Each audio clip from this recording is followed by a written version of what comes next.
Pada yang terhormat Pak Hairul Anwar. Bismillahirrahmanirrahim. Assalamualaikum warahmatullahi wabarakatuh. Alhamdulillahi nahmaduhu wa nasta'inuhu wa nastaghfiruh wa na'udzubillahi min syururi anfusina wa min sayyiati a'malina. May yahdihillahu fala mudhillalah wa may yudlil fala hadiyalah. Asyhadu alla ilaha illallah wahdahu la syarikalah wa asyhadu anna Muhammadan abduhu wa rasuluh la nabiyya ba'dah. Rekan-rekan semuanya yang saya hormati, ada Pak Edward, kemudian panitia, ya, kemudian adik-adik semuanya mahasiswa baru FTE tahun 2000 ya, ini angkatan 2020, angkatan 2020 ya. Mari bersama-sama kita panjatkan puji syukur kehadirat Allah Subhanahu wa taala. Sampai hari ini kita diberikan kesehatan, kita diberikan kenikmatan, ya, iman dan Islam, kita diberikan ilmu yang bermanfaat insya Allah, karena sampai hari ini ya, adik-adik semua diterima di Fakultas Teknik Elektro di Telkom University. Jadi ini adalah rahmat yang luar biasa, nikmat yang luar biasa, karena tidak semua mahasiswa memiliki kesempatan ya, seperti kalian semuanya. Maka barang siapa bersyukur kepada Allah, Allah Subhanahu wa taala akan menambah nikmat kepada kita semuanya, menambah nikmat kepada adik-adik semuanya, menambah nikmat kepada kita para dosen dan menambah nikmat kepada senior-senior dari adik-adik semuanya. Nah, yang kedua ya, mari kita sampaikan sholawat serta salam kepada junjungan besar kita, tauladan kita, ya, Rasulullah Muhammad Shallallahu Alaihi Wasallam, yang beliau menjadi teladan kita, menjadi panutan ya, bagi kita semuanya, menjadi berbagai idola ya bagi kita semuanya ya, dalam kehidupan sehari-hari, ya, dalam kehidupan ilmiah juga. Ya, beliau adalah panutan kita, yang semoga kita menjadi bagian dari umat beliau yang nanti di yaumul akhir kita akan mendapatkan syafaat, kita akan mendapatkan pertolongan dari Nabi Muhammad SAW. Nah, seperti yang disampaikan panitia, ini izin Pak Edward saya menyampaikan topik ini, Pak Edward. Iya, sama-sama Pak. Ya. Terima kasih Pak sudah hadir di sini, Pak. Iya Pak, makasih juga Pak udah hadir.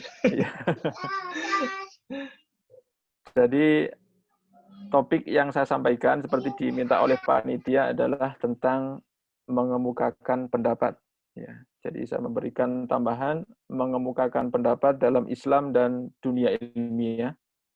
Bagaimana kita menyampaikan dalam agama kita dan bagaimana kita menyampaikan dalam paper, conference, paper jurnal maupun dalam tugas akhir nanti. Ya, itu juga pendapat kita. Gitu. Nah, bagaimana kita menyampaikan semuanya? Kenapa demikian? Karena kalau kita tidak sampaikan, maka dunia tidak akan berubah. Makanya di sini ditambahi panitia, your voice can change the world. Kalau kita diam saja, ya everything will be like this. Kalau kita diam saja, maka ya begini-begini aja, mau 10 tahun lagi juga begini, 20 tahun lagi juga begini. Dan mahasiswa, ya ini adalah harapan bangsa, maka saya mengharapkan ya selama adik-adik nanti menempuh pendidikan di Fakultas Teknik Elektro di Telkom University, maka tidak menyia-nyiakan waktunya. Ya, tidak menyia-nyiakan waktunya untuk hal-hal yang mubazir, untuk hal-hal yang tabzir. Hal-hal tabzir itu hal-hal yang tidak ada manfaatnya. Kenapa demikian? Karena umur kita, ya, apalagi adik-adik yang masih muda, ya, umur masih muda ya itu seperti musim semi. Ya, waktu saya di Jepang 14 tahun saya di Jepang itu mengalami 14 musim semi, 14 kali musim semi, dan setiap musim ya terutama musim semi sebenarnya yang paling indah itu musim semi sama musim gugur. Pertama, kenapa paling indah? Karena dari dingin menjadi hangat, kemudian daun-daun bermunculan. Daun-daun bermunculan dan indah sekali berwarna hijau. Kemudian suhunya, yang kedua, suhunya tidak panas dan tidak dingin. Ya, hangat. Itu paling enak. Musim gugur juga demikian. Kalau musim gugur kebalikannya, dari yang daunnya ada menjadi merah, kemudian berjatuhan, dan suhunya dari panas mau dalam transisi menjadi dingin. Itu juga suhu yang enak. Maka yang dilakukan oleh orang-orang Jepang ya ketika musim semi itu adalah menanam. Ya, terutama yang petani ya itu adalah menanam. Kalau mereka kehilangan masa musim semi, maka mereka kehilangan 1 tahun. Ya, jadi kalau terlambat, maka kehilangan 1 tahun tidak bisa menanam karena baru ada musim semi lagi tahun depan. Ya. Nah, bagi kita yang berada di Indonesia, ya, ini hal yang luar biasa. Kita bisa menanam sepanjang masa, sepanjang bulan kita bisa menanam. Kalau di Jepang tidak bisa. Nah, poin yang ingin saya sampaikan adalah waktu adik-adik belajar di Telkom University itu seperti musim semi, very short. Dalam 2 bulan, itu langsung 2 atau 3 bulan ya. Sebenarnya hanya 2 bulan yang paling enaknya. Mulai bulan ketiga mulai agak panas. Nanti musim panas sudah panas sekali, lebih panas daripada Indonesia. Nah, adik-adik juga begitu. Kalau kalian terlena sepanjang kuliah, maka itu sebentar lagi musim panas. Maka kalian tidak nikmat. Ya, sebentar lagi misalkan harus lulus, tapi padahal belum berkontribusi. Maka nanti ya ketika lulus akan menyesal. Ya, masa muda kita juga begitu. Kalau kita tidak isi dengan hal-hal yang baik, maka ketika kita tua, kita akan menyesal ngapain saja saya waktu masih muda. Gitu. Ya, jadi topik kita hari ini adalah bagian dari itu, ya, mengemukakan pendapat ya, dalam Islam dan dalam Science and Technology, ya, bagaimana voice kita, ya, pendapat kita itu bisa mengubah dunia. Tentu saja di sini mengubahnya adalah ke arah kebaikan. Nah, ini tadi sudah disampaikan oleh moderator ya. Jadi saya total di Jepang 14 tahun. Saya menyelesaikan S1 di ITB dan menjadi mahasiswa berprestasi utama di ITB tahun 2000. Kemudian belajar bahasa Jepang ya, di Tokyo Institute of Technology 1 tahun. Kemudian menempuh master dan doktor di Nara Institute of Science and Technology sampai 2008. Kemudian saya menjadi dosen di NAIS tahun 2008 awal, sebelum diminta pindah ke JAIS ya. JAIS itu Japan Advanced Institute of Science and Technology, lokasinya di Ishikawa. Kalau ini lokasinya di Nara. Nara itu kota tertua Jepang sebelum ibu kota Jepang sebelum pindah ke Tokyo. Ya. Itu letaknya di Nara. Jadi Nara pada tahun 2010 kemarin itu adalah 1000 tahun. 1000 tahun kota Nara. Jadi memang ini kota tua Jepang. Kemudian saya menjadi dosen di Ishikawa ya, di JAIS ini di Ishikawa sampai dengan 2016. Dan 2016 saya kembali ke Indonesia dan join ke Telkom University. Saya sebenarnya diminta kembali ke Indonesia oleh ITB sama Telkom University. Dan saya memilih Telkom University dan alhamdulillah hari ini bisa bergabung dengan adik-adik semuanya di acara pagi ini. Jadi ini adalah nikmat yang luar biasa untuk kita semuanya yang layak ya, yang seharusnya kita syukuri. Berikutnya ya, itu saya sampaikan ini kenapa ini karena nanti berhubungan dengan bagaimana kita mengemukakan pendapat. Ya, tentu saja kita sebagai seorang yang paham ilmu pengetahuan tidak menyampaikan sembarangan pendapat kita gitu. Dan ini perlu kita ketahui agar nanti ketika adik-adik lulus ya itu mengetahui bahwa saya harus menguasai apa dan saya mengemukakan pendapat dalam level apa, dalam konteks apa gitu. Nah, adik-adik semua ini yang harus kalian dapatkan dalam belajar ya. Untuk S1 itu kalian harus memperoleh C1, C2, C3. Untuk S2 memperoleh C2, C3, C4, C5. Untuk S3 memperoleh C4, C5, dan C6. Ini taksonomi dalam pembelajaran yang diciptakan oleh Bloom. Tapi tidak masalah ya, karena ini hal yang baik menurut saya. Kita belajar dari mana saja. Kalau kita belajar kebaikan itu belajar dari mana saja. Walaupun belajar dari seorang anak kecil ketika dia menyampaikan kebaikan, maka harus kita ambil. Nah, untuk S1 ya, itu minimal itu 3. Ya, minimal itu 3. Minimal malah 2.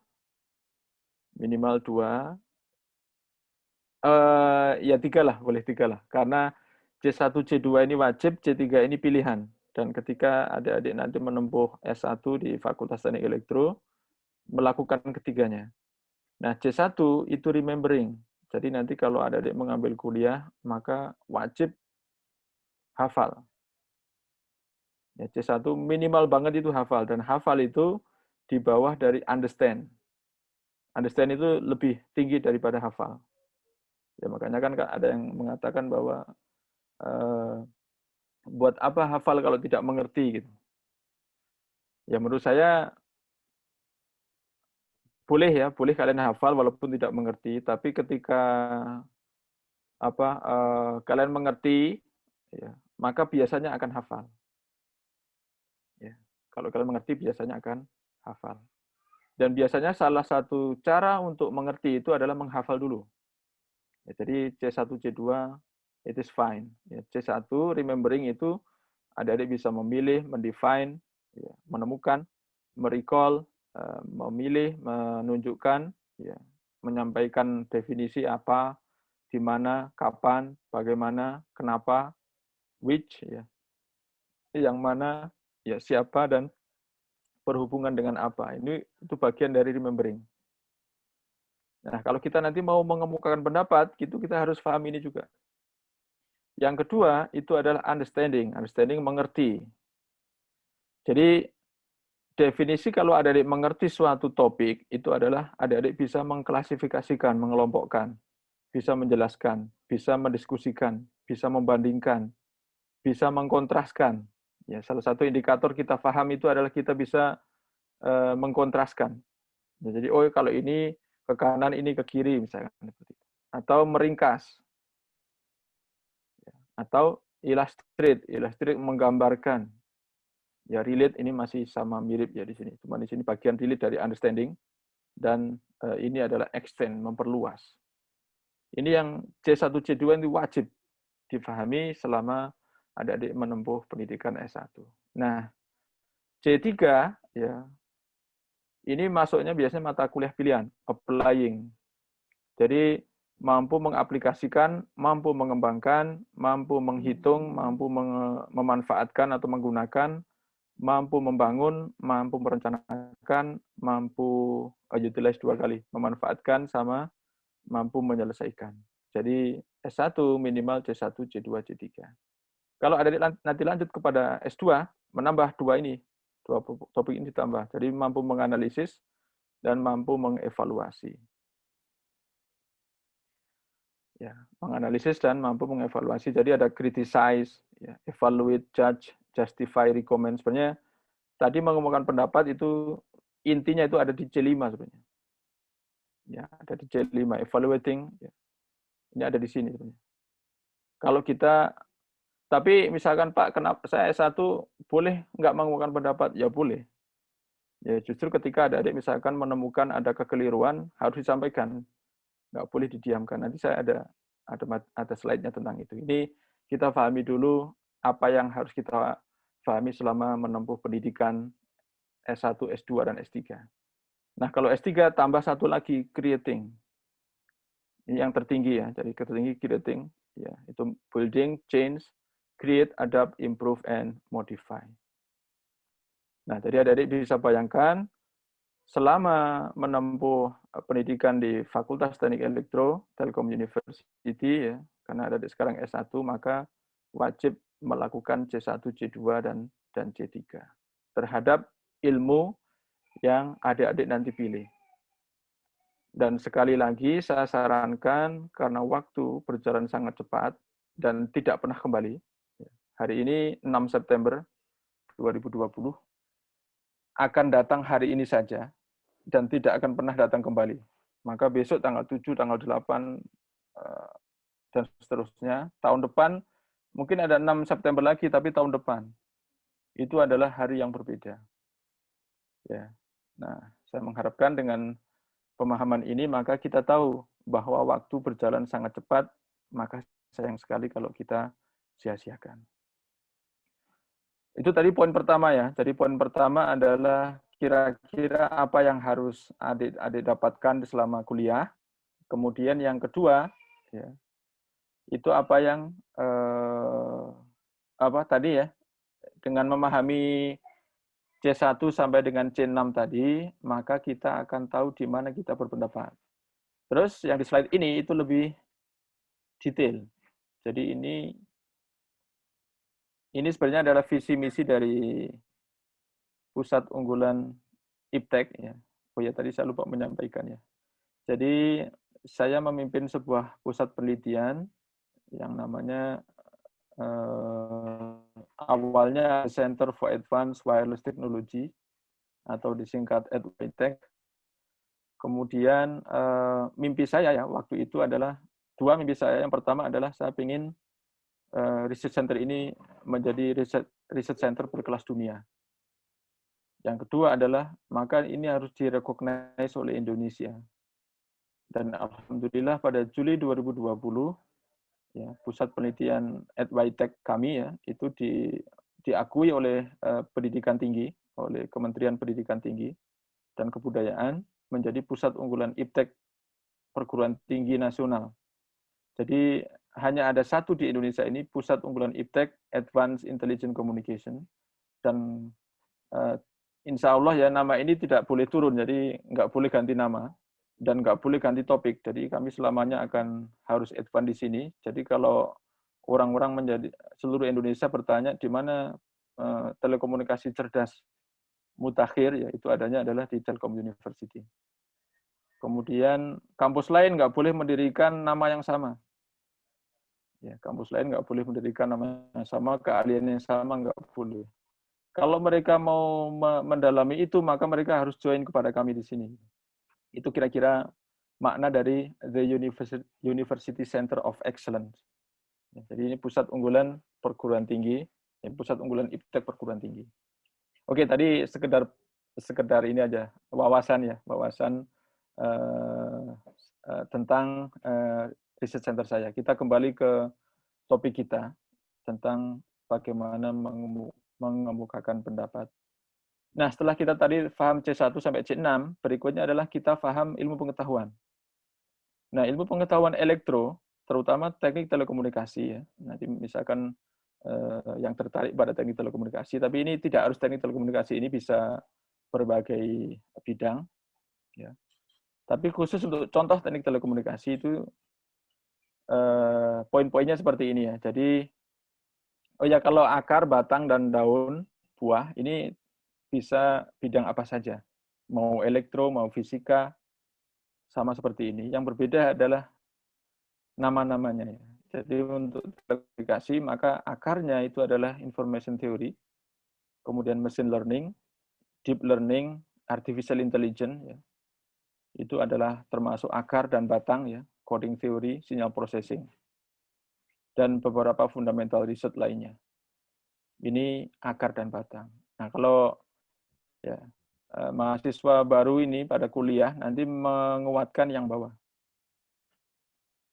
Kemudian akar dan batang ini menghasilkan buah. Nah, buahnya adalah application, product, devices. Nah, ini yang dinikmati oleh masyarakat, itu buah. Masyarakat nggak menikmati akar atau batang. Ya. Tapi masyarakat menikmatinya adalah makanannya, apa yang bisa dimakan yaitu buah. Maka ya dengan klasifikasi seperti ini, adik-adik bisa melakukan dua hal. Kira-kira selama di Telkom University nanti mau mengembangkan yang mana. Tapi selama kuliah, adik-adik memperkuat yang bawah. Nanti waktu tugas akhir ya, tadi kan ada kata apply tadi ya. Ada apply itu kan yang ketiga kan ya, applying. Maka applying itu adalah untuk menghasilkan ini, menghasilkan buah. Dan kalau kita mau survive di masa depan, survive 10 tahun, 20 tahun, 30 tahun, maka kita harus kuat akar dan batang. Ya, kalau di dalam Al-Quran, ya, perumpamaan ini adalah kalimat thayyibah. Jadi asyhadu alla ilaha illallah wa asyhadu anna Muhammadar Rasulullah.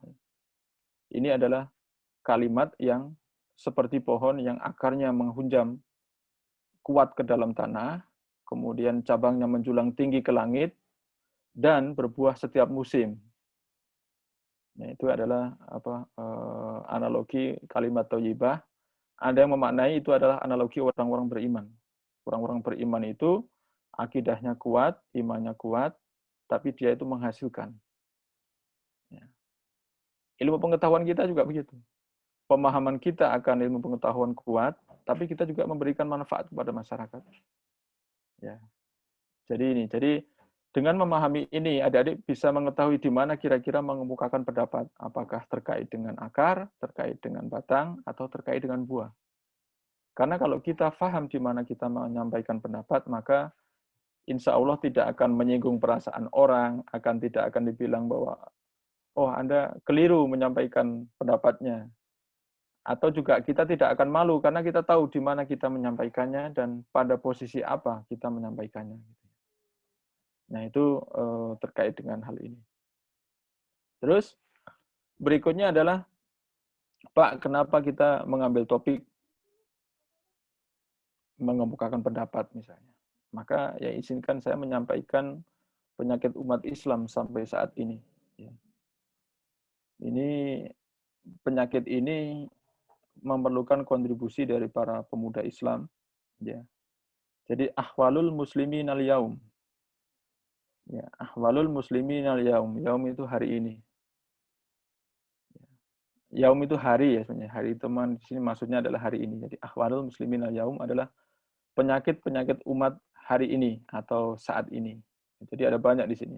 Jadi ada dua kelompok ya. Yang atas ya. Yang atas adalah dha'fu. Dha'fu itu artinya lemah. Ya. Dha'ful tarbiyah. Jadi pendidikan umat Islam ya ini in general kurang.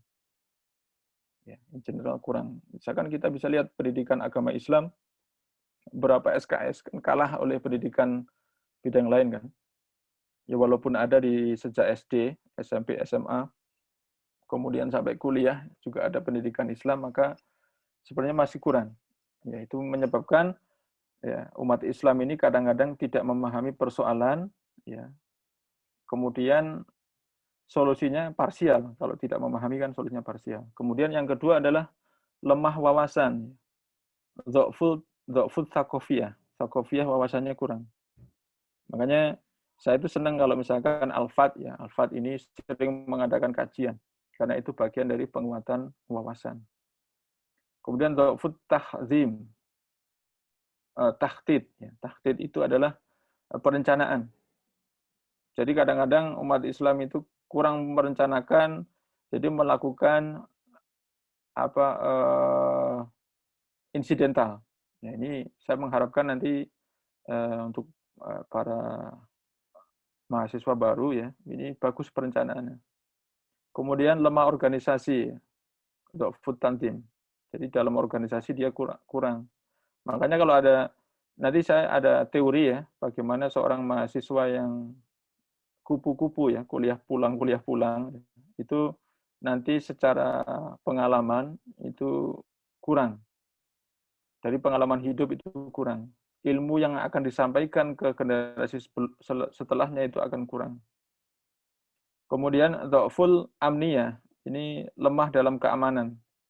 Ya, misalnya kalau data pribadi diumbar sembarangan misalnya, kemudian lupa ngunci atau macam-macam, ya, itu termasuk bagian dari kurang. Terus kemudian dha'fut ya, tanfis, ya. Jadi lemah dalam memaksimalkan potensi diri. Misalkan mampu mengarang, mampu menulis, ya, itu nggak dimaksimalkan, itu juga termasuk kelemahan. Maka saya ingin nanti mahasiswa baru ini yang juga termasuk mahasiswa lama kalau yang ada yang ini masih ikut Mas. Itu juga diperhatikan ini ya. Jadi jangan sampai potensi dirinya tidak dimaksimalkan. Maka saya sarankan setiap hal itu harus terbaik. Mau kuliah juga terbaik, kemudian PKM ya ini kan Pak Edward ini membina lomba-lomba itu harus terbaik. Kemudian menulis terbaik, ya, presentasi terbaik, hadir kuliah terbaik, harus begitu. Terus kemudian yang ini kelemahan ya, ini ada tapi lemah. Kalau yang berikutnya ini hilang, ya ini hilang maka karena ini hilang harus muncul. Problemnya adalah adamus ya syaja'ah, jadi hilangnya keberanian. Termasuk keberanian mengungkapkan pendapat, nggak berani. Karena kalau nggak berani apa? Kalau di internasional, kalau ada pergi ke internasional, ya, itu orang-orang negara lain itu berani sekali dia menyampaikan pendapat, ngacung ya. Kalau nggak ngerti langsung tanya. Terus kemudian kalau pas istirahat, itu berani bergabung dengan yang lain. Tapi kalau beberapa dari negara kita itu mojok, ya, mojok duduk di mana gitu. Nah, saya ingin kita itu jangan begitu lagi gitu. Jadi jangan hilang keberanian. Berikutnya adalah azamul sabat, hilangnya keteguhan, teguh pendirian hilang. Jadi diancam dengan goncangan dikit bukan diancam sih, diuji oleh Allah Subhanahu wa taala dengan goncangan sedikit langsung give up. Ya, jangan seperti itu ya. Terus kemudian hilangnya zikir ya. Zikir itu mengingat Allah. Adamu zikrullah. Jadi karena kalau kita tidak ingat kepada Allah ya, tidak dekat kepada Allah, ya, itu hati kita tidak jernih. Kalau hati kita tidak jernih itu susah nanti mengembangkan ilmu pengetahuan. Kemudian adamus sober, ya, hilangnya kesabaran. Ya, suka diuji dikit, ya, ini ada hubungan dengan teguh pendirian. Ya. Jadi kalau teguh pendirian itu lebih kepada gagal tapi mencoba lagi. Gagal mencoba lagi itu teguh pendirian. Tapi kalau sabar itu bertahan. Beda ya, agak beda dikit walaupun mirip ya. Kalau sabar itu misalkan gagal itu dia bertahan atau dia tidak mampu meraih yang dicari tapi tidak menderita gitu. Ada rintangan bisa macam-macam, tapi sabar di sini maksudnya adalah rela ya. Rela mengikuti nasib itu atau rela mengikuti takdir itu ya, tapi terus berusaha, itu namanya sabar, atau lebih dekatnya adalah ridho ya. Ridho apapun pemberian Allah Subhanahu wa taala itu namanya sabar. Kemudian ikhlas ya, adamul ikhlas. Ikhlas itu berjuang atau melakukan segala sesuatu untuk Allah Subhanahu wa taala, itu ikhlas. Jadi misalkan nanti adik-adik ngerjain tugas, itu bukan karena hanya sekedar pengen dapat nilai bagus, tapi adalah untuk Allah Subhanahu wa taala. Kuliah, ya misalkan jam 7 pagi, kemudian harus bangun pagi-pagi, wah ngantuk sekali nih. Gitu. Tapi kalau niatnya adalah saya melakukan ikhlas untuk Allah Subhanahu wa taala, maka akan jadi ringan. Terakhir ya, itu adalah ya, adamul iltizam. Jadi hilangnya komitmen. Ya, maka ini yang hilang-hilang ini harus muncul ini. Ya, kalau yang dha'fu, ya itu harus diperkuat. Ini ada tapi lemah. Kalau ini tidak ada yang bawah. Maka beginilah kira-kira penyakit umat Islam. Dan saya berharap materi hari ini itu bagian dari penyelesaian atas penyakit ini. Karena ini pengaruhnya banyak ya. Kita fokus kepada keberanian di sini ya. Tetapi fokusnya bisa nanti masuk kepada organisasi, masuk kepada perencanaan, masuk kepada wawasan, masuk kepada potensi diri, ya, masuk kepada komitmen, ya, dan sebagainya. Oke. Berikutnya adalah kebebasan berpendapat. Ya. Jadi untuk memahami sesuatu, ya, itu kadang-kadang kita harus menganalogikan. Jadi sebenarnya Pak, apa sih tujuan dari kita hidup? Mungkin tidak terlalu prinsipil yang atau filosofi ya. Di sini adalah kalau kita hidup adalah untuk beribadah kepada Allah Subhanahu wa taala. Tetapi kalau kita turunkan lagi, maka yang utama itu adalah iman ya di sini. Jadi umat Islam adalah umat yang satu Ya, umat Islam adalah umat yang satu, ini harus dipahami. Ya. Bersatunya itu karena ukhuwah. Yang dengannya, ya Islam telah mempersatukan hati mereka. Ya, jadi ukhuwah, bersatunya umat Islam, itu adalah salah satu landasan iman. Ya, ingat ada ya, ukhuwah dan bersatunya umat Islam. Kedua, ya, tidak ada kesempurnaan iman kecuali dengan ukhuwah. Ya, jadi kalau kita, Pak, saya udah orang beriman, ya, tapi kurang sempurna kalau kita tidak memiliki ukhuwah yang baik.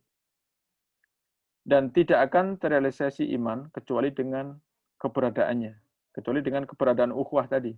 Ya, makanya kan tidak sempurna, tidak terrealisasi kalau tanpa ukhuwah.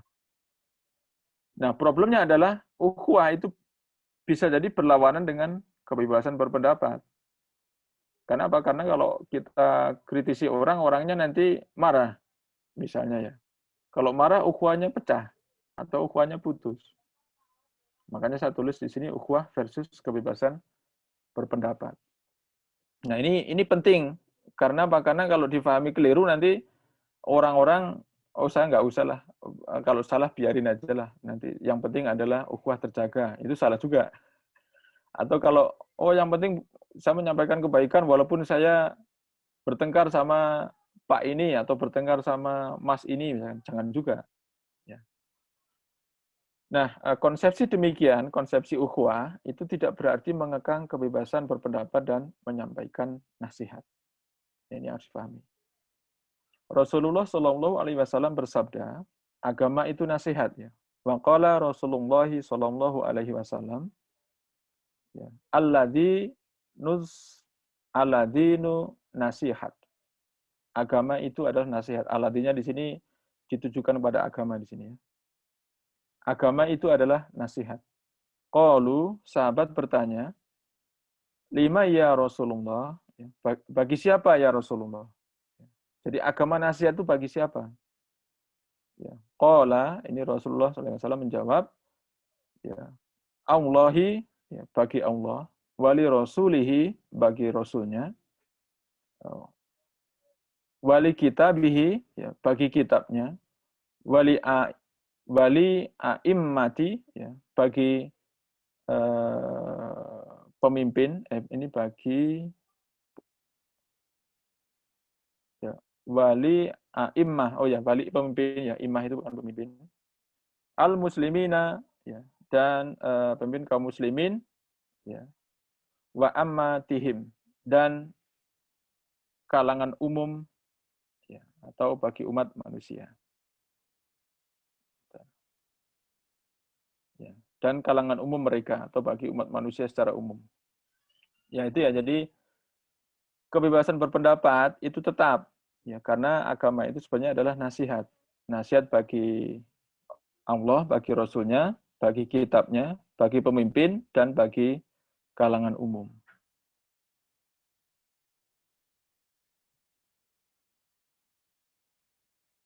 Ya, waalaikumsalam warahmatullahi wabarakatuh, Pak Edward. Kemudian ya, adik-adik, ini saya lanjutkan. Ya. Ukhuwah versus kebebasan berpendapat yang kedua. Jadi Rasulullah Shallallahu Alaihi Wasallam bersabda, ya, waqala, ya, idza ra'aitu ummati, ya, jika aku melihat umatku, tahabu ang taqula lidzalim, ya, takut berkata kepada orang yang berbuat zalim, ya zalim, ya, wahai si zalim, faqad tawadda'a minha, maka ia telah keluar dari kelompok mereka.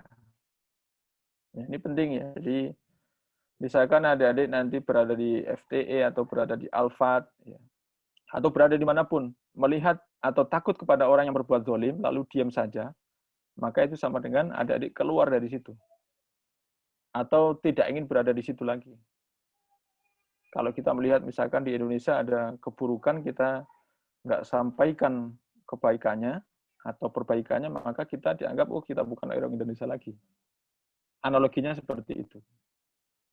Jadi kalau adik-adik misalnya melihat di Telkom University ada keburukan, ya adik-adik tidak perbaiki, maka adik-adik kan sama dengan don't care dengan Telkom University kan. Berarti adik sama dengan keluar. Nah, ini maksudnya dari hadis ini. Terus tidak ada kebencian, permusuhan, dan fanatisme golongan yang menjadi kebijakan pemerintah. Ini saya artikan secara umum ya, pemerintah, universitas, fakultas. Yang ada adalah keharusan riset, kajian, musyawarah, dan saling menasihati. Nah, ini dalam ilmu pengetahuan juga sama. Ya, dalam ilmu pengetahuan juga sama. Jadi kalau misalkan ada rumus yang salah, itu harus disampaikan. Termasuk kalau misalkan kita menulis dan rumus kita salah, dan tidak ada orang tahu kecuali kita, maka kita harus sampaikan bahwa rumus kita itu salah dalam publikasi berikutnya. Makanya biasanya saya sampaikan bahwa hati-hati dalam menulis, karena kalau kita salah dan diikuti orang, dosa kita berlipat-lipat. Dan kalau ada orang salah, maka kita harus sampaikan yang benarnya adalah ini. Karena apa? Karena kalau kita tahu dia salah dan kita diam, maka kita bisa ikut dosanya juga, karena membiarkan kesalahan itu. Ya. Makanya saya sampaikan kadang-kadang kepada mahasiswa saya, kalau kalian melakukan tugas akhir, ya, dan kalian tahu salah, walaupun penguji tidak tahu itu salah, maka jangan lakukan. Atau jangan teruskan kesalahan itu, kalian harus menampilkan yang terbaik. Ya, harus menampilkan yang terbaik. Kan bisa jadi kan ada orang yang ngawur, mahasiswa yang ngawur misalkan, wah, saya lakukan aja. Kenapa? Karena toh penguji nggak tahu kan. Jangan, kita sebagai seorang muslim tidak boleh begitu. Ya, kita terhadap diri kita itu lebih strong ya dalam koreksi kesalahan daripada kepada orang lain. Ya. Jangan kebalik. Jadi kalau kepada orang lain strong, tapi kalau kepada diri sendiri lemah, jangan. Kepada diri sendiri itu lebih strict. Tapi kalau ada orang bertanya itu memudahkan. Ya, saya juga sampaikan begitu. Jadi kadang-kadang saya kalau misalkan menguji ya, saya menguji kepada mahasiswa saya sendiri sebelum sidang itu koreksi detail. Ya, tetapi kalau saya menguji mahasiswa lain, itu saya hanya fokus pada kebenarannya saja. Ya, fokus pada kebenaran saja. Kenapa? Karena ya kebenaran sama bahasa lah. Ya, karena dia menjadi satu ya. Jadi misalkan kalau nggak benar dan itu lulus misalnya, tidak benar dan itu lulus, dan saya jadi pengujinya dan saya membiarkan, maka saya bagian dari membiarkan dosa itu berlanjut kan. Seperti itu. Nah, bagaimana kalau kita tidak tahu saat itu kita salah atau benar? Maka kita sebagai manusia, karena manusia itu makhluk yang lemah, maka at least sewaktu kita submit, itu kita tahu itu benar gitu. Kalau misalkan seandainya 5 tahun lagi terbukti salah,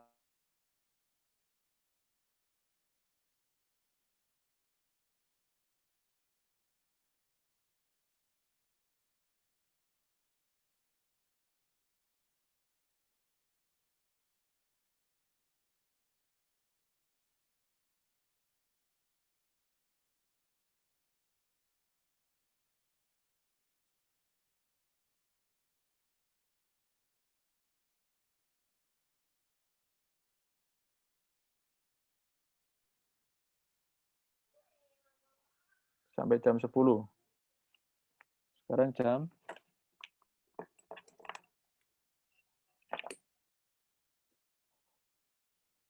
oh ya, tinggal 9 menit. Oke, padahal saya punya banyak sekali ya. Nggak apa-apa, kita maksimalkan. Terus Allah Subhanahu wa taala ya, wa asna bihi alal mu'minina khairan. Faqala ya, Allah Subhanahu wa taala memuji kaum muslimin yang mau bermusyawarah sebagai muslim yang baik. Bahkan di sini Arabnya adalah alal mu'minina khairan. Jadi mukmin yang baik. Bukan hanya sekedar muslim tapi mukmin yang baik. Faqala, ya. Dan Allah Subhanahu wa taala berkata di dalam Asy-Syura 38, wa amruhum syura bainahum. Ya, sedang urusan mereka itu diputuskan dengan musyawarah antar mereka.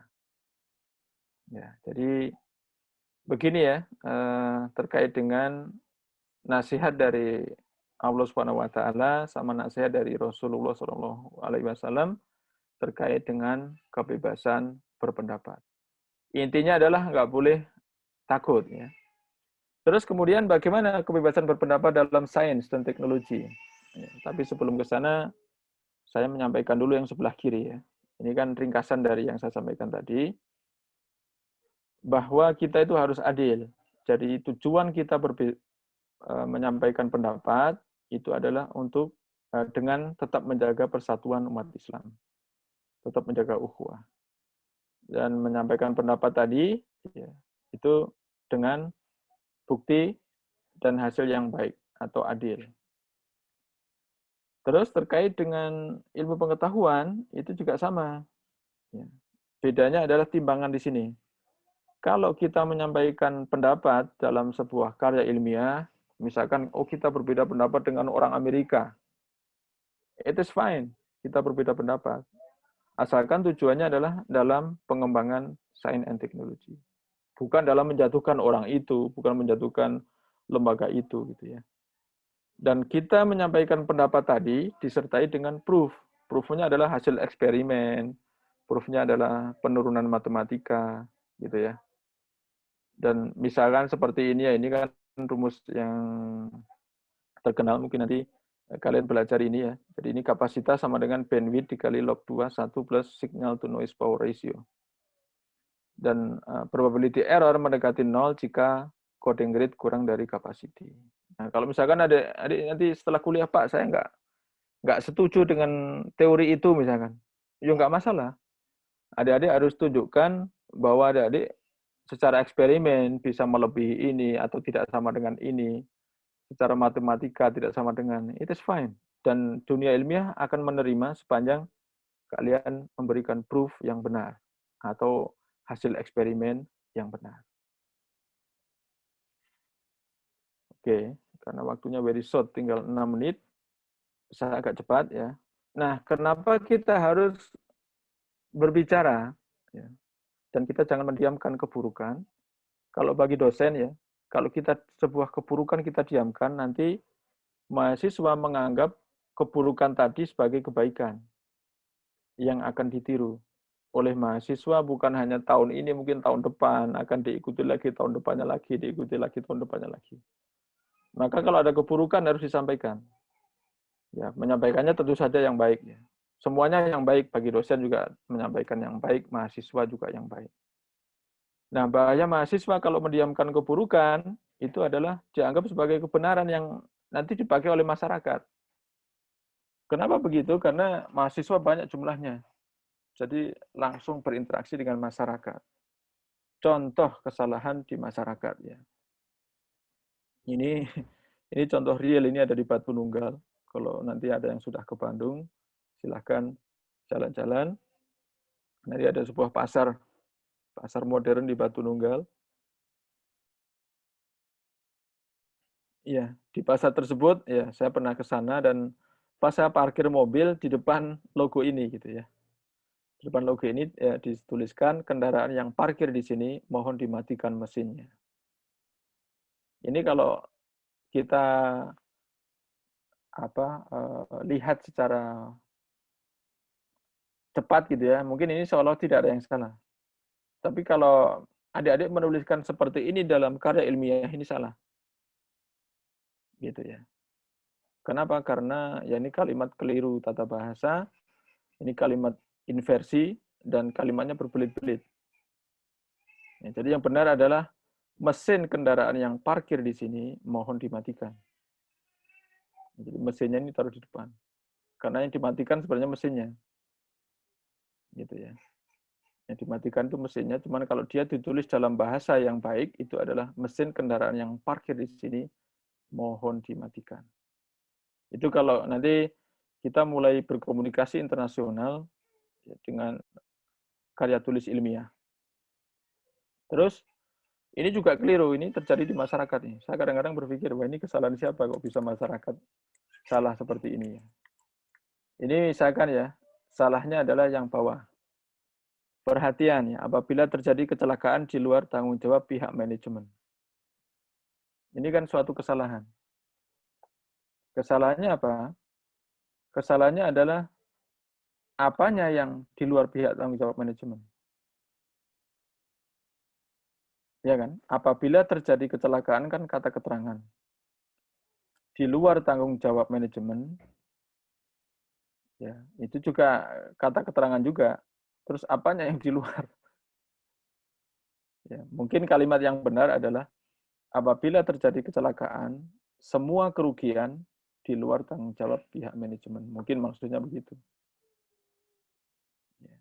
Jadi kalau ada kecelakaan, misalkan oh mobilnya hancur kan rugi kan? Nah itu di luar tanggung jawab manajemen. Maksudnya begitu. Nah ini adalah contoh kesalahan-kesalahan kecil di masyarakat yang kalau kita nggak peduli selama menjadi mahasiswa, ya ini akan terus berlanjut. Tahun 2021 mungkin masih begini, 2022 masih begini, 2023 masih begini. Nah, selama menempuh pendidikan di Fakultas Teknik Elektro Telkom University, saya minta ya semuanya memperhatikan kualitas. Ya, setiap saat, ya, setiap diminta presentasi, apapun diminta dosennya, jangan mengira misalkan, oh saya dikerjain sama dosen, jangan. Siapa tahu misalkan dari situ ya, adik-adik ternyata lagi diuji. Ya, misalkan nanti yang ngerjain bagus diterima sebagai asisten atau diterima project misalnya. Pokoknya nggak boleh negative thinking. Kalau adik-adik dipercaya, try your best.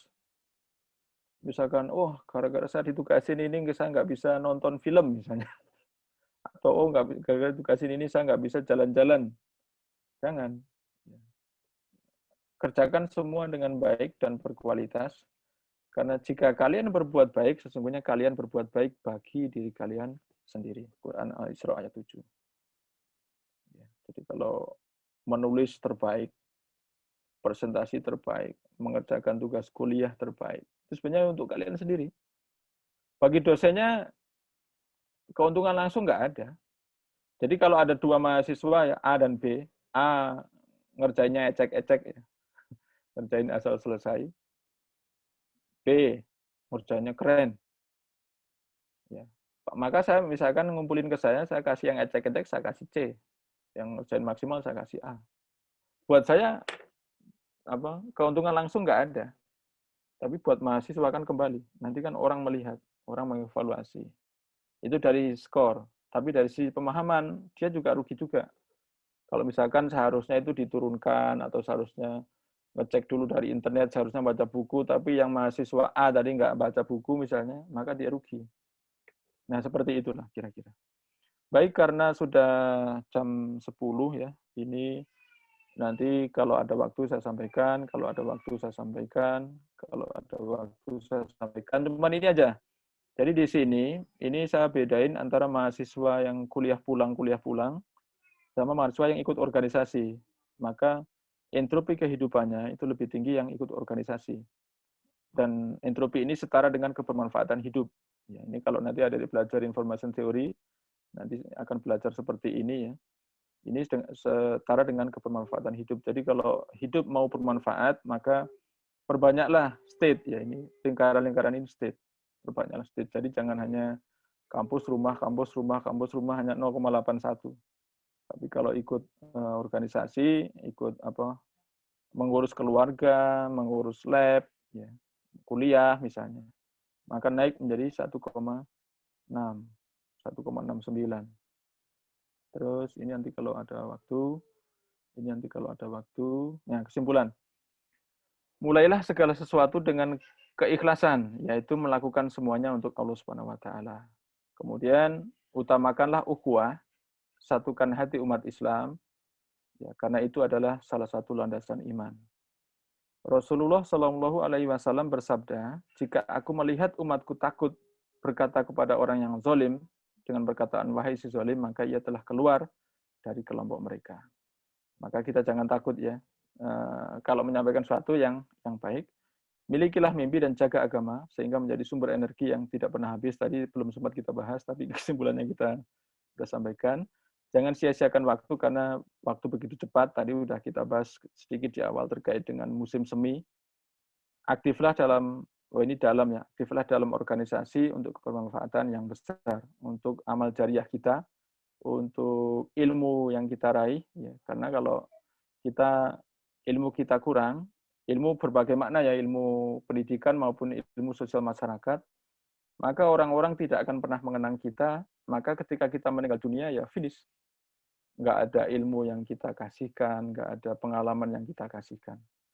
Baik, itu Mas, mudah-mudahan bermanfaat. Kalau ada kekurangan mohon dimaafkan. Wallahu a'lam bishawab. Wassalamualaikum warahmatullahi wabarakatuh. Waalaikumsalam warahmatullahi wabarakatuh. Alhamdulillah, terima kasih banyak kepada Pak Khairul Anwar atas penyampaian materinya. Semoga dengan materi ini kita dapat menjadi pribadi yang lebih baik dan lebih berani dalam berpendapat. Oke, selanjutnya kita akan masuk ke dalam sesi tanya-jawab. Silahkan untuk yang ingin bertanya, pertanyaan akan dibatasi sebanyak 3 pertanyaan dengan format sebagai berikut.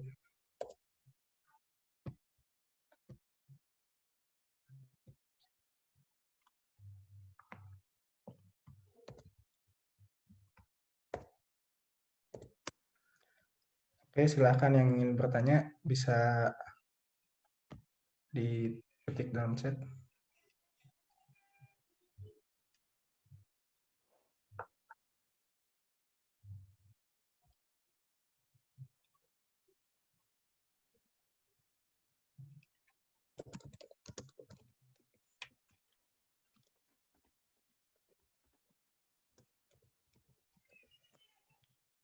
Nah, dari Adi Bandung, jurusan Teknik Telekomunikasi. Silahkan.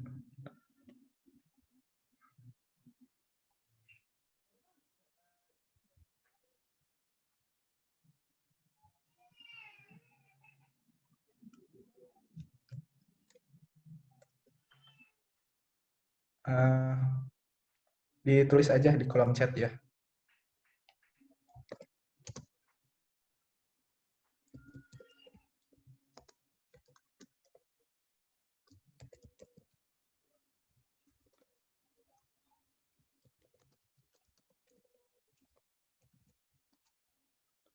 Yo, yang lainnya mana nih?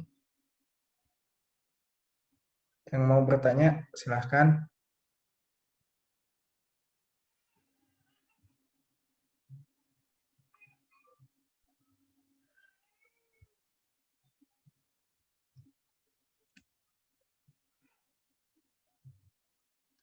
Oke, selanjutnya, oh iya, untuk Arvara, maaf, bisa ditulis formatnya.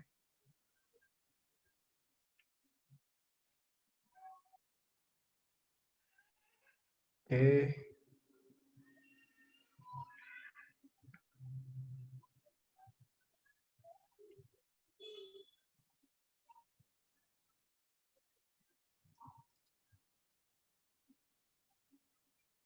Nah,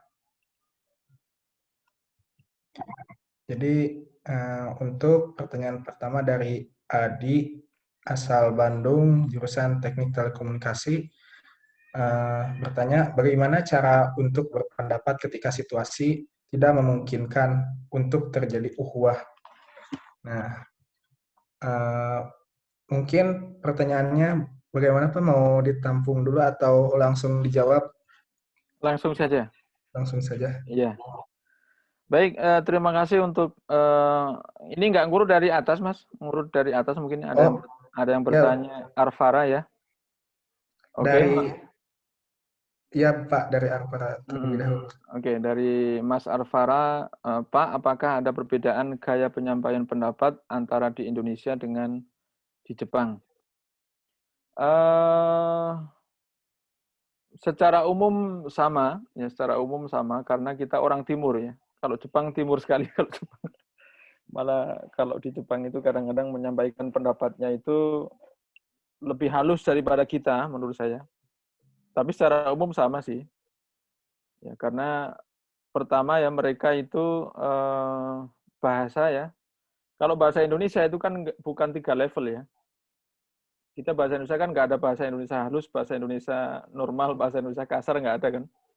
Kalau Jepang ada, jadi bahasa Jepang halus, bahasa Jepang biasa, sama bahasa Jepang ya agak kasar itu ada. Nah, ketika mereka menyampaikan pendapat, pakai yang paling halus semuanya. Ya, pakai yang paling halus. Cuma mungkin di kita bisa disiasati, walaupun bahasa kita tidak 3 level seperti itu, bahasa Indonesia itu bahasa yang paling mudah di dunia karena nggak ada perubahan bentuk.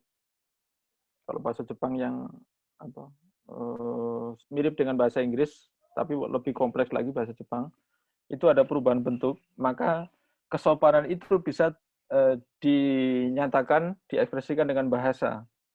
Kalau kita mungkin kalau misalnya adik-adik pengen menyampaikan suatu pendapat, itu misalkan begini ya, ini saran saya, mungkin kalau ada yang lebih bagus nanti silahkan. Misalkan begini, Pak, izin bertanya, atau Pak, izin mengusulkan, seandainya dianggap baik, silahkan dipakai. Kalau saya biasanya begitu. Jadi Pak, izin menyampaikan pendapat, nanti kalau dianggap baik silahkan dipakai, baru saya paparkan. Itu kan orang yang kita sampaikan pendapat itu nggak akan tersinggung gitu dengan diawali seperti itu. Ya. Saya juga gitu kadang-kadang kalau memberi saran kepada para profesor-profesor yang sudah sepuh, saya selalu bilang, if you think it is good, yeah, please take it. Gitu. Jadi jika Anda berpikir bahwa ini bagus, silahkan diambil. Padahal sebenarnya yang saya sampaikan adalah saya ingin sebenarnya diambil, tapi kan untuk kesopanan kita menyampaikan seperti itu. Ya, intinya sih bahasa sama suasananya. Jadi jangan pas suasananya lagi panas ya, kemudian kita menyampaikan, jangan. Jadi kesuksesan itu kan ada 2 sebenarnya. Ada 2 syarat kesuksesan. Yang pertama adalah kita itu memang hebat. Yang kedua adalah time-nya tepat. Ya, time-nya tepat. Misalkan adik-adik misalkan pinter programming, tapi di time yang tidak tepat. Misalkan pinter programming, tapi disampaikan di zaman batu dulu, yang nggak terkenal. Misalkan seandainya ada begitu. Atau adik-adik misalkan pinter apa, tapi timingnya yang nggak pas, itu nggak kena juga. Nah, mirip dengan itu, maka menyampaikan pendapat juga sama. Ya. Maka pendapat itu menjadi ampuh itu ketika timingnya pas. Ya, sama disampaikan dengan bahasa yang baik. Terus itu mungkin juga menjawab pertanyaan Mas Adi Wijaya ya. Bagaimana cara untuk berpendapat ketika situasi tidak memungkinkan untuk terjadi ukhuwah. Maka kalau seperti itu ya,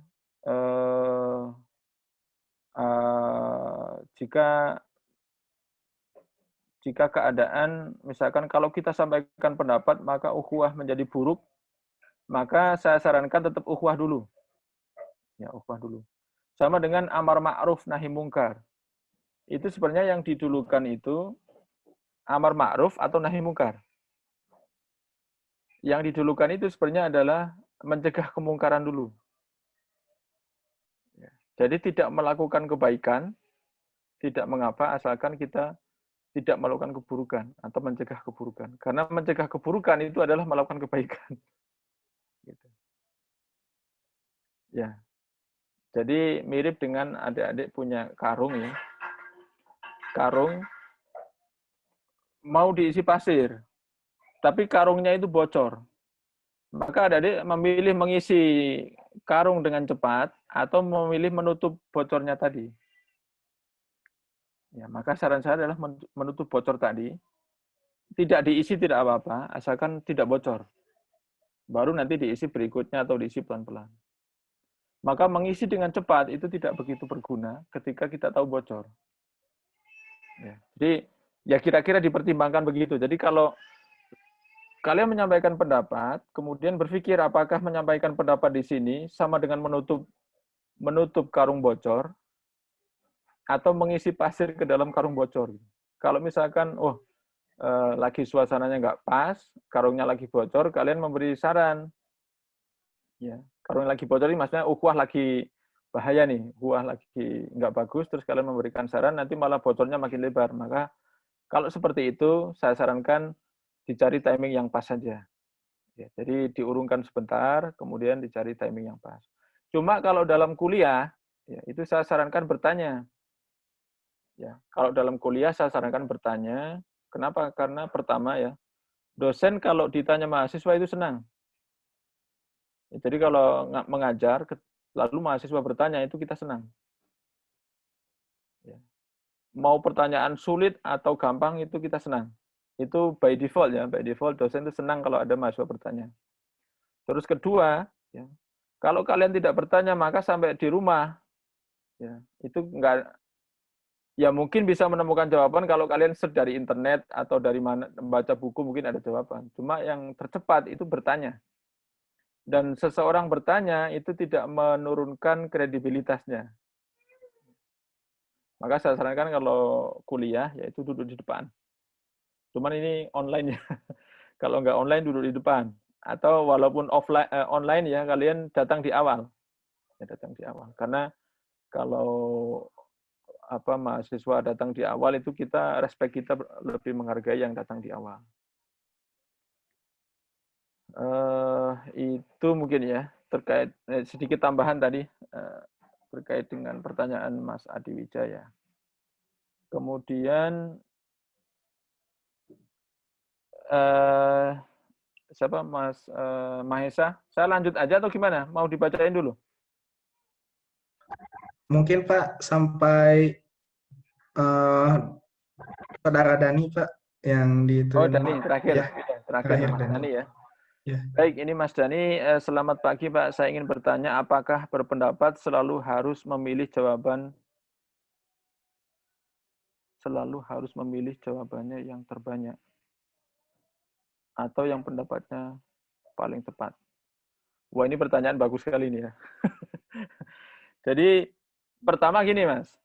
Jadi kalau kita mau mengambil suatu keputusan, kita harus pahami bedanya antara ideal sama kekurangan kita. Ya, ideal sama praktis ya, ideal sama praktis. Praktis itu karena manusia itu punya kekurangan ya. Ideal adalah setiap pilihan itu harus yang benar sama yang terbaik. Ya, itu ideal dan tidak bisa dibantah. Harus benar sama terbaik. Problemnya adalah kita sebagai manusia itu kita tidak tahu yang benar yang mana. Dan yang baik yang mana, apalagi dua-duanya sama-sama baik. Sebagai manusia itu kita tidak tahu. Yang tahu adalah Allah Subhanahu wa taala atau Rasulullah ketika mendapat wahyu itu langsung tahu yang baik. Kita sebagai manusia kita tidak tahu. Maka aproksimasi atau pendekatan yang dilakukan manusia itu adalah dengan memilih pendapat yang terbanyak. Ya. Harus dipahami ini ya, harus dipahami kapan ideal sama kapan praktis. Ya, jadi memilih pendapat yang terbanyak itu adalah praktis. Karena apa? Dengan asumsi seandainya semua orang itu baik, jernih pikirannya, dan ketika pendapatnya sama, maka berarti itu dianggap lebih baik daripada pendapat satunya gitu. Ya. Jadi seandainya semua hatinya jernih, maka pendapat yang terbanyak itu yang terbaik. Yang terbaik menurut kemampuan manusia saat itu. Ya, jadi ini otomatis menjawab pertanyaan atau pendapatnya paling tepat. Ini problemnya adalah kita tidak tahu yang tepat kan. Tetapi ini kan terbanyak ini seandainya voting ya. Tetapi sebelum voting maka musyawarah dulu seperti yang tadi saya sampaikan. Ya, musyawarah dulu. Musyawarah itu maknanya adalah lebih kepada kita menimbang mana baik dan mana buruk sebelum voting. Sebelum voting kita itu menimbang A baiknya apa, buruknya apa, B baiknya apa, buruknya apa, C baiknya apa, buruknya apa. Itu ditanyain satu-satu. Ya. Terus pendapatnya bagaimana. Nah, kalau itu enggak menyelesaikan juga, baru voting, dan votingnya itu terbanyak itu adalah dengan asumsi ya. Dengan asumsi itu yang benar. Kita juga tidak tahu yang benar yang mana. Hanya Allah Subhanahu wa taala dan Rasulnya yang mengetahui. Baik, begitu Mas. Intinya adalah kita harus tahu ideal sama kita harus tahu praktis. Karena secara prinsip yang kita lakukan adalah hal-hal praktis. Dan kita berdoa kepada Allah Subhanahu wa taala mudah-mudahan setiap keputusan yang diambil itu benar gitu ya. Makanya saya sarankan kalau di dalam organisasi yaitu dimulai dengan tilawah ya. Tilawah saya sarankan banyak yang ikut Al-Fat nanti ya. Mulai dengan tilawah, kemudian meminta kepada Allah Subhanahu wa taala agar setiap rapat diberkahi dan setiap keputusan yang diambil itu keputusan yang benar ya di mata Allah Subhanahu wa taala.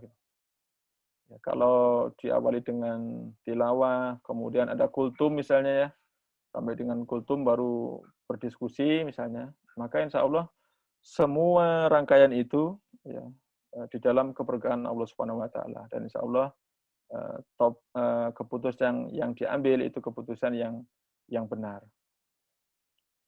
Baik, demikian Mas Mahesa.